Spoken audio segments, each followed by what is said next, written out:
Hi, I'd like to talk about the subject of addiction. I hope that David and Ariel will contribute. So, in the Midrash Tanchuma on the Parsha of Noach, we see the Midrash lists that Noach did 4 things that he was the first one to do. He was the first one to plant a vineyard. He was the first one to get drunk. He was the first one to curse. And he was the first one to introduce the idea of slavery. I'd like to talk about slavery in the next video. But let's talk about addiction. So he gets off the ark and obviously wants to get drunk. The Midrash paints it in a very interesting way. He's planting his vineyard and along comes the Satan and says, "Hey, what you doing?" And he says, "Well, I'm planting this vineyard to make wine." He says, "Yeah, what's the deal with wine?" He says, "Oh, wine is great. It makes people get very happy and forget everything and all that." And the Satan says, "This is a good idea. I think I want to help you. Can I partner with you?" And Noah says, "Okay." So he says, "I'm going to help you water the vineyard." So he brings a sheep and slaughters it, and then he brings a lion and slaughters it, then he brings a pig and slaughters it, and then he brings an ape and slaughters it. And the Midrash doesn't leave you clueless. It tells you exactly why. In fact, the Satan said to Noah, "I'll tell you exactly why I picked these 4 animals. Because when you start out drinking, you're innocent as a sheep. But if you drink responsibly, you feel like you've suddenly become a lion. All your inhibitions are gone.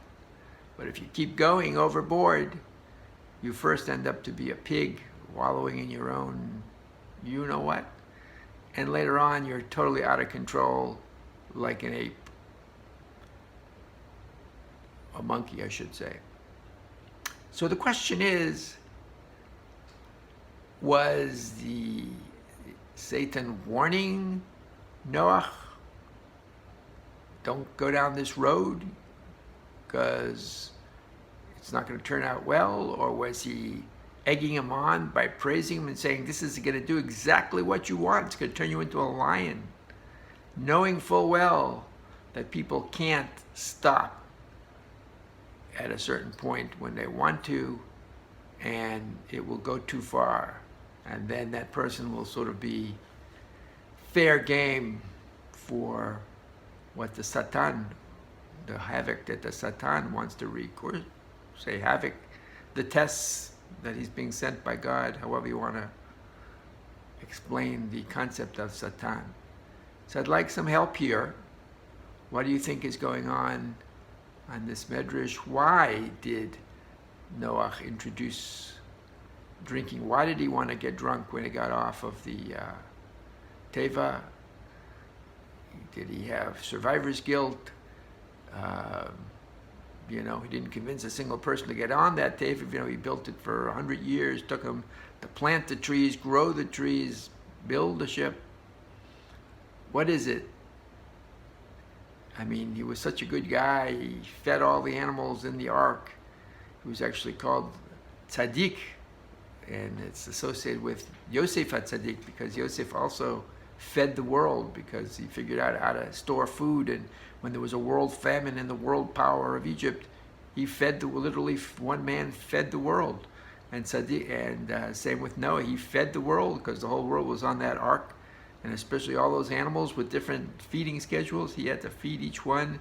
Midrash says that he didn't sleep at all. And what thanks did he get at the very end? He was bitten by a lion who was hungry and didn't get fed on time, and he was lame because of it. So I'm giving you the stuff. I need the answers. Why did he get drunk? What is the Midrash talking about from your experience? Thank you. Good Shabbos.